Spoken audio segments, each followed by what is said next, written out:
Hello जी, राम राम जी। कैसे हैं आप सब? आशा करते हैं आप सब भी ठीक होंगे। तो गाइज, कल जो है एक नई शुरुआत करने की कोशिश की थी, लेकिन अभी भगवान नहीं चाहते हैं। बहुत ही अच्छा माहौल था घर का, हंसी खुशी का। और आज नीलाक्षी बहन भी चली गई, अरविंद भैया छोड़ने के लिए गए हैं विपन भैया के साथ में। तो गुड्डू के पापा क्यों नहीं गए? मुझे पता है ये सवाल जरूर आएगा कि सुनील जी क्यों नहीं गए, तो मैं आपको बता देती हूँ। सुबह के टाइम जब गुड्डू के पापा भाई साहब को देखने के लिए गए, उन्होंने केवल एक कप चाय पी थी। वे बोले कि मैं एक बार घर घूम आऊँ, क्योंकि ये जो जहाँ पर हम रहते हैं इसे घेर बोलते थे पहले से ही, और उधर घर बोलते थे। तो मैंने कहा ठीक है, आप देखिए आओ, फिर जो है अपना व्लॉग बनाएंगे दोनों मिलके, क्योंकि माहौल जो है ठीक ठाक सा मुझे नजर आ रहा था। अब ये नहीं पता था कि घर जाते ही क्या दिक्कतें बड़ी मिलेगी। दिक्कतें ये मिली कि भाई साहब की ऑक्सीजन जो है एकदम से बहुत कम जा रही थी, और रात को उन्हें फीवर हुआ था। सुबह वैसे उन्होंने पहले तो फोन किया, जगते जैसे उनकी आंख खुली, अमित से अपडेट लिया पूरा। तो उन्होंने सोचा भाई डॉक्टर साहब ने बोला था कि दवाइयां लेने के बाद में अगर तुम्हें ठंड भी लगे और फीवर जैसा लगे तुम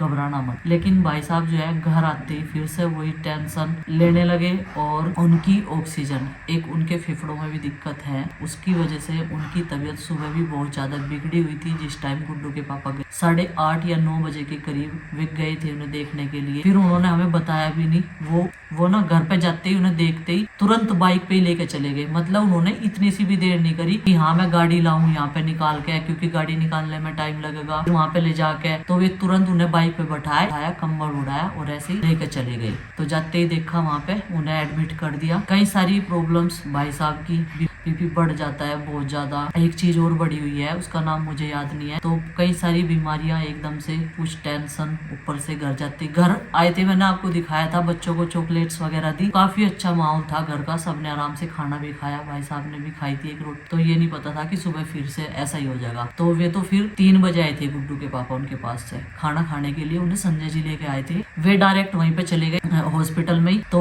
थोड़ी देर बाद पिताजी आए, 10-11 बजे से पिताजी आए घर से। पिताजी भाई साहब को देखने जा रहे थे, तो ये पानी की बोतल लाई। मैंने कहा तो भाई साहब की बोतल है, कहने लगे कि अगर कोई सा घेर में से जाओगा, अरविंद जा सके नाश्ता पानी ले गए, तो ये पानी की बोतल लेते जाएंगे। मैं कहा? बोले कि सतीश भाई साहब को एडमिट करना पड़ा, ज्यादा हालत खराब हो रही थी, और उस चीज से वो निकल नहीं पा रहे बिल्कुल भी। जब सबके बीच में होते हैं बच्चे, कुछ ना कुछ एक्टिविटी करते हैं, बोलते हैं, उनकी बात तो घर का माहौल ना एक अलग सा हो जा। कल आरुष और नंदिनी ने मतलब इतनी अच्छी एक्टिविटी की, सबके चेहरों पे मुस्कुराहट थी।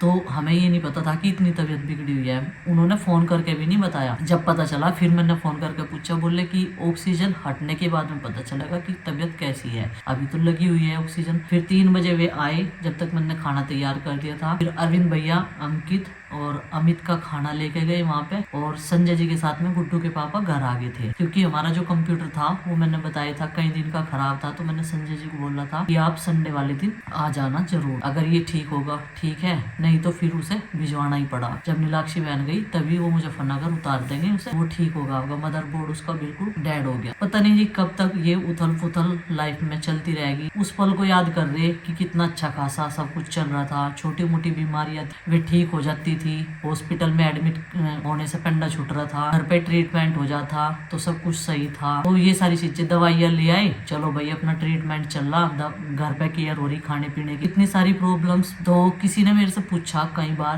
कि सोनिया के जो है बच्चे नहीं थे। सोनिया के कोई भी बच्चा नहीं था। वो जब भी आती थी अपनी जेठानी के बेटा बेटी को लेकर ही आती थी। उसने कभी भी भेदभाव नहीं किया, सब बच्चों को अपना, जिससे भाई बहन का रिश्ता है उनसे भाई बहन का रिश्ता, जो भतीजा भतीजी है उनसे वो वाला रिश्ता, माँ बाप जैसा रिश्ता, उसने हर चीज वो निभाई है। बहुत अच्छे तरीके से, दिल से, मान सम्मान से सब कुछ किया है उसने। हमारे इस घर का साइज मुझे नहीं पता है कितना है कितना नहीं। तो प्रॉब्लम्स जो है लाइफ में बढ़ती ही नजर आ रही। कल हम सोच रहे चलो भाई सब कुछ ठीक हो गया, भाई बच्चों के स्कूल खुल जाएंगे अब 15 तारीख से। तो नीलाक्षी बहन को भी जाना ही था, क्योंकि ऑनलाइन क्लासेस सबकी चल रही, हमारे बच्चों की भी चल रही, ऑनलाइन काम भी आ रहा। तो फिर जो है बच्चे पिछड़ जाते हैं अगर ऐसे ही मौज मस्ती करने में रहे।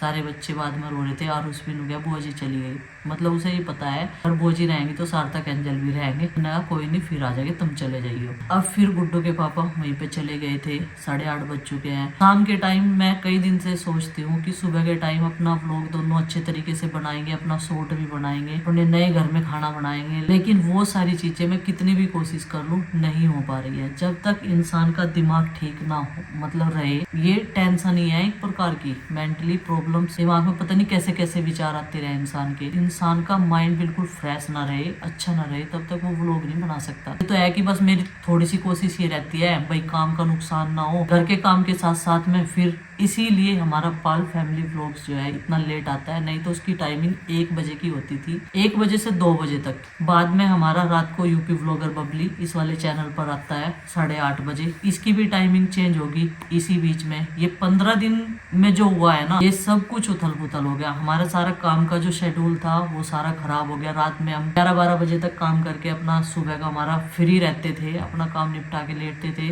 लेकिन अब जो है बस व्लॉग उतना ही बन पाता है। बच्चे अपने पढ़ाई में ध्यान कर रहे हैं, मैं उन्हें ज्यादा डिस्टर्ब नहीं करती, किसी ना किसी को कैमरा पकड़ाऊं। अभी अरविंद भैया है वो फोन पकड़ लेते हैं, या फिर गगन होता है। मेरा जो भी रूटीन है वो मैं अपना सारा शेयर करने की कोशिश करती हूँ। काम तो सुबह से शाम तक बहुत होता है, कई व्लॉग बन जाए, लेकिन वही बात है कि पास में सपोर्ट के लिए कोई इसलिए नहीं है क्योंकि परिस्थितियां ऐसी है जैसा मैं आपको दिखा रही हूँ। अच्छे से अच्छा करने की कोशिश करती हूँ, सोचती हुई हूँ। मैं सोच रही थी कि मैं एक इतना अच्छा कंटेंट बनाऊंगी, बहुत अच्छा बनाने की कोशिश भी करती हूँ। शाम के टाइम सोती हूँ, लेकिन सुबह के टाइम परिस्थिति मतलब माइंड जो है ये सब कुछ क्या हो रहा, कैसे हो रहा, मतलब इतना डिस्टर्ब हो जा। देखो काम भी करना पड़ा है, बच्चों के लिए हंसना पड़ा है, खाना भी पड़ा है। पेट में खाना खावांगे तो पैर भी चलेंगे, ताकत मिलेगी, काम भी कर पाएंगे घर का।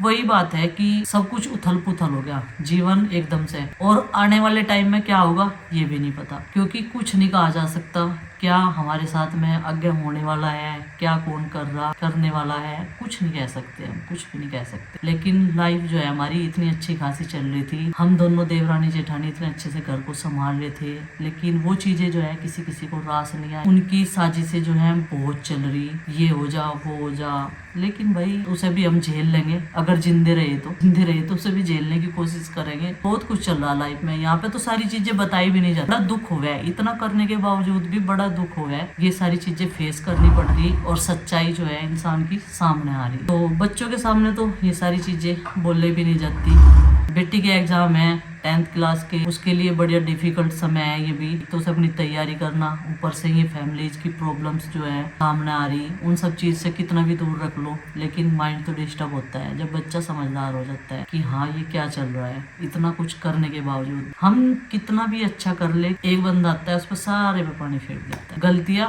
हमारे अंदर ही नजर आती है, अपने अंदर नहीं नजर आती। और मेरा तो यही मानना है, सामने वाले की बुराई करने से अच्छा है कि अपा ही खोटा है। मैं तो यही मानती हूँ। हम ही तो सोच रहे हैं हमारी नजरों में हम अच्छे हैं, लेकिन सामने वाले को तो पता हम कैसे हैं। तो वही लाइफ जो है इन्हीं उलझनों में काफी टाइम से उलझ रही। और बहुत सारे व्यूअर्स जो है फोन कॉल करते हैं, लेकिन उठा नहीं पाती। मैं सोच रही थी कि धीरे धीरे जैसे ही सब कुछ पटरी पे आएगा, गुड्डू के पापा कल ही अपना थोड़ा, मतलब कल भाई साहब की छुट्टी हुई थी, कल वे व्लॉग में आए थे। नहीं तो इतना डिस्टर्ब थे, बहुत ज्यादा परेशान थे। ऐसी सिचुएशन में ना दिमाग में भी पता नहीं उल्टे सीधे ख्याल आते रहे, मतलब ऐसी स्थिति से गुजर रहे। तो भाई सब लोग जो है प्रे करो कि भाई साहब जो है जल्दी से ठीक होकर घर वापस आ जाए, क्योंकि उन्हें जो है मुझे लग रहा कुछ टाइम तक वहीं पे रखना पड़ेगा, 2-4 दिन और रखना पड़ेगा, क्योंकि डॉक्टर साहब ने बोला है कि अब मैंने बिल्कुल फिट करके भेजूंगा। घर आते ही उनकी फिर से तबीयत खराब हो जा, और सबसे बड़ी ऑक्सीजन की प्रॉब्लम। आते ही उन्हें फीवर भी हुआ, वहां से बिल्कुल फिट से लग रहे थे वे जब छुट्टी हो गई। और छुट्टी कल हुई थी उनकी, तीसरे दिन। उसके बीच में अमित का भी हिम्मत नहीं पड़ी व्लॉग बनाने की बिल्कुल भी, क्योंकि बच्चे हैं भाई, उनके चाचा जी उनके साथ में रहते हैं, घबरा जाते हैं, हर वक्त उनके साथ में खड़े रहते हैं, और सुबह शाम भी जाते थे उनके पास में। वो अपनी सारी चीजें उनके साथ में शेयर भी करते हैं, जो भी कुछ प्रॉब्लम्स होती है वो बताते भी हैं, जिससे कि किसी भी समस्या का कोई भी हल निकल जाए। अभी तो फिलहाल अंकित, गगन, अमित, गुड्डू के पापा भाई साहब के पास में ही है, और अरविंद भैया जब उन्हें छोड़ के आएंगे तब वो लोग रात के 11-12 बजे तक ही आएंगे। बस कुछ ऐसा चल रहा है इस टाइम। तो घर में आवाजाही भी लगी हुई है। संजय जी भी चले गए थे शाम के टाइम में, और नीलाक्षी बहन भी चली गई बच्चों के बिना। घर खाली खाली सा, नहीं तो उस दिन से बच्चों ने खूब जो है रौनक लगा रखी थी घर में और बहुत शोर मचाते थे। सारे के सारे खेलते रहते थे, लड़ते थे, झगड़ते थे, सारे काम करते। चलो भाई, पढ़ना भी ज़रूरी है अपनी लाइफ में, क्योंकि खेलने कूदने से, वैसी चीज़ों से वो ज़्यादा ज़रूरी है। पता नहीं ये समय कब ख़त्म होगा, जो चक्र चल रहा इस टाइम करडाई का। मैं यही चीज़ कह रही थी नीलाक्षी बहन को, मैं अभी थोड़ा सा टाइम कैडा है, कोई नहीं, ये भी निकल जाएगा। खुशी है तो गम है, गम है तो खुशी है। दिन रात ये सब कुछ जीवन में इंसान के जुड़े हुए हैं। मैं फिर भी सबको जो है सबके सामने बोल दूं, लेकिन जो मेरे अंदर दुख हो गया, जो मेरे अंदर दुख है, मैं किसी के ऊपर वो जाहिर नहीं करती। वो मैं जो है अपने अकेलेपन के साथ में बांटूं और किसी के साथ, या फिर गुड्डू के पापा के साथ मैं हर चीज़ शेयर करूं। ये नहीं कि उनसे कुछ भी छुपा रहता है। जो भी कुछ है मेरा, वो मैं उनके साथ में शेयर। तो चलो भाई, अभी जो है बस यही आज का अपडेट देना था, क्योंकि जो रूटीन है कंटिन्यू नहीं कर पा रही हूँ। आपको बता ही दिया मैंने, सारी प्रॉब्लम्स चल रही है। और भगवान से प्रार्थना करना कि भाई साहब जो है स्वस्थ होकर जल्दी से जल्दी बच्चों के पास आ जाए। और उधर पूजा की भी हालत देखो बहुत ख़राब है। पहले मम्मी को खोया, फिर अपनी बहन को खोया। अपनी बहन के सारे तीज त्योहार सब कुछ करती थी, दोज देना, कोतली देना, होली की, सब कुछ खुद शॉपिंग करके भेजती थी। और अब उनके पापा जी की तबीयत ख़राब है, तो वही प्रॉब्लम वाली बात तो है ही, सोचने वाली बात है। और अच्छे से अच्छे इंसान के दिमाग में जो है टेंशन हो जाती है इस चीज़ को सोच के। तो बस यही है कि बच्चे हमेशा खुश रहे, स्वस्थ रहे, और उनके पापा का साया, माँ भी और बाप भी अब तो वही है उनके लिए, तो उनका साया उनके ऊपर ऐसे ही बना रहे जैसे खुशी खुशी से अभी तक बना हुआ। तो सब कुछ जो है बड़ी मुश्किल से ठीक कर पाए थे हम लोग। अभी भी उस दिन मैं पूजा को बोल के आई थी कि बेटा अपना व्लॉग बनाना शुरू करो, धीरे धीरे जो है सब कुछ ठीक हो जाएगा। अब ये नहीं पता था कि भाई साहब ने ड्यूटी भी जाना शुरू कर दिया। 3 दिन बाद ही उनकी इतनी तबीयत बिगड़ गई। तो खुशियाँ जो हैं पल भर में ऐसे माहौल में बदल जाती हैं।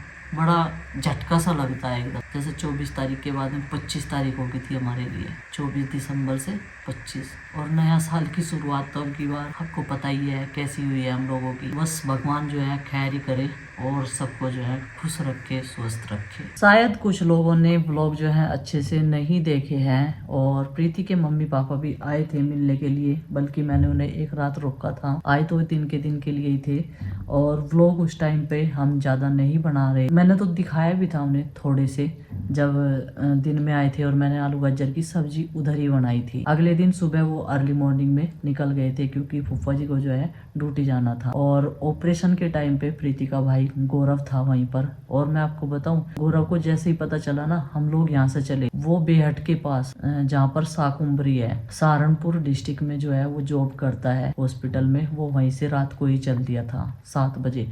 और वो रात को हमारे पास पहुंचा मेरठ में 12 बजे। देखो जुगाड़ करके बाइक पे नहीं चले जाता, इतनी रात लंबा सफर था। वो सहारनपुर से मुजफ्फरनगर आया, मुजफ्फरनगर से मेरठ आया, तीसरे डिस्ट्रिक्ट में पहुंचा। रात को 12 बजे वो पहुंच गया था। अगले दिन शाम तक छुट्टी हुई ना, तो वो मेरे साथ में ही था। ऐसा नहीं है कि घर वाले साथ नहीं थे, वो बिल्कुल साथ में था उस दिन।